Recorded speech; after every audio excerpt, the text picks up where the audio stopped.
क्या गरीबी और अमीरी भगवान की देन है? ये एक चिंता का विषय है और एक सोचने का विषय है। क्योंकि पूंजीवादी जहाँ देश होता है तो वहाँ गरीबी अमीरी की खाई बहुत ज्यादा होती है और अमीर लोग कहते हैं कि भगवान की देन है, जबकि वास्तव में वो भगवान की देन ना हो, उन पूंजीवादी की देन होती है। जब किसी भी देश की बात हो, मैं इंडिया के लिए नहीं कह रहा, वर्ल्ड में हर जगह यही होता है। क्योंकि ये देखें कि किसी भी प्रॉपर्टी में यदि हम इंडिविजुअल हमारा आधिपत्य होगा तो वहां अमीरी और गरीबी बढ़ेगी। क्योंकि जब पूंजीवादी देश होगा तो वहां प्राकृतिक रिसोर्सेज पे कुछ लोगों का आधिपत्य होता है, कुछ लोग मालिक होते हैं, कुछ लोग मजदूर होते हैं। तो जो मालिक जाता होता है, जो मालिक होते हैं, तो उनका पूरा उस सिस्टम पे अपना होल्ड होता है और मालिक का होल्ड होता है, जबकि जो मजदूर होते हैं वो उनके अंडर में काम करते हैं। माना किसी फैक्ट्री में 100 वर्कर काम करते हैं और उन लोग पर हेड 500 रुपए के हिसाब से उनको मिलता है, और जबकि वो काम करते हैं 4000 का। 4000 की वैल्यू का प्रोडक्शन वो करते हैं उसमें। तो 3500 रुपया जो वो मिला वो फैक्ट्री मालिक के पक्ष में, 500 रुपया मजदूर के पक्ष में।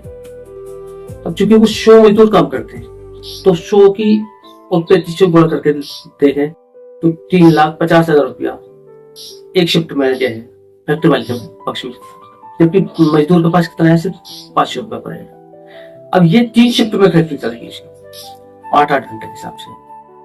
तो अब 3 की हम मल्टीप्लाई करें उससे 3,50,000 की, तो 10,50,000 रुपया 24 घंटे का उसका फैक्ट्री मालिक के पक्ष में जाता है, जबकि उसको पर हेड कितना है, सिर्फ 500।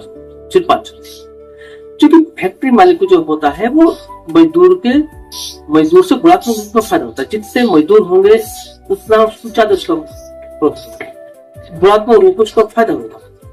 यही चीज है आगे चल के एक विशाल विकराल रूप ले लेती है गरीबी अमीरी का। जितनी पूंजीवादी देश है उनमें जो ऐसी प्रोडक्शन पे जो है अमीरी गरीबी को जो है निर्धारित की जाती है।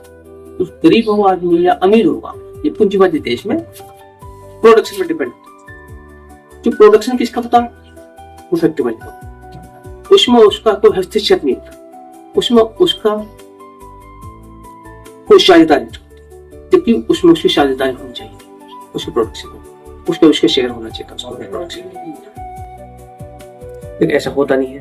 तो ये अमीर गरीबी की खाई लगातार बढ़ती चल जाती है और एक दिन चलता है पता, ये खाई बढ़ते बढ़ते एक दर्द की तरफ पहुंच जाती है। और इसका जो है अमीरों की अमीरी का पैसे का सेंट्रलाइजेशन होता,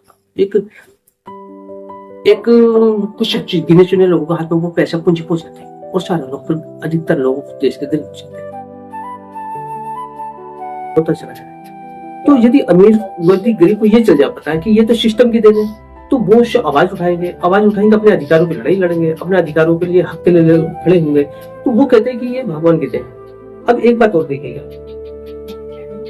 एक वो जो है एक अमीर आदमी एक फैक्ट्री लगाने के लिए कई वनस्पतियों को नष्ट करता है, पेड़ों को नष्ट करता है, पर्यावरण भी उससे दूषित होता है, कार्बन डाइऑक्साइड का स्तर बढ़ जाता है। और इससे जो है गर्मी, बरसात, भूकंप और अकाल, ज्यादा वर्षा का होना, बेमौसम बरसात होना, ये इससे बढ़ जाती है। और दिन पर दिन गरीब आदमी इसकी चपेट में आता जाता है, जबकि अमीर होता जाता है, गरीब बहुत ज्यादा गरीब होता जाता है।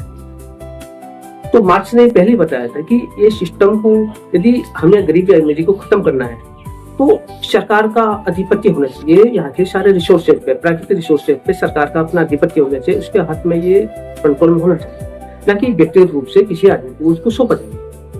यदि सरकार का अधिकार होगा तो सामूहिक जो है प्रोडक्शन होगा और सामूहिक जो है उसका बेनिफिट होगा, सामूहिक उसको फायदा होगा, सभी को जनता को समान रूप से उसको फायदा होगा। जबकि पूंजीवाद में ऐसा होता नहीं, पूंजीवाद तो व्यक्तिगत रूप से होता है। क्योंकि जिस आदमी का प्रॉपर्टी हो, जिस आदमी की कंपनीज होगी, उसी को फायदा होगा, मजदूर आदमी उसके लेबर के काम करेगा। जबकि एक तरफ ये भी मिथ्या कथन है कि जो जितनी मेहनत करेगा उसको इतना आमदनी होगी, जबकि अमीर तो इतना वो तो फैक्ट्री मालिक तो इतनी मेहनत कर नहीं रहा, लेबर तो गरीब कर रहा, तो फिर उसको इतनी आमदनी क्यों नहीं हो रही। तो हमें समझना होगा कि गरीबी अमीरी का जो मामला है ये भगवान का देन नहीं है, बल्कि ये यहाँ के सिस्टम का मामला है, पूरी दुनिया के सिस्टम का मामला है। जब हम सिस्टम को समझेंगे नहीं तब तक हम इसको गरीबी अमीरी को नहीं समझ सकेंगे, ना इसको उखाड़ पाएंगे। धन्यवाद।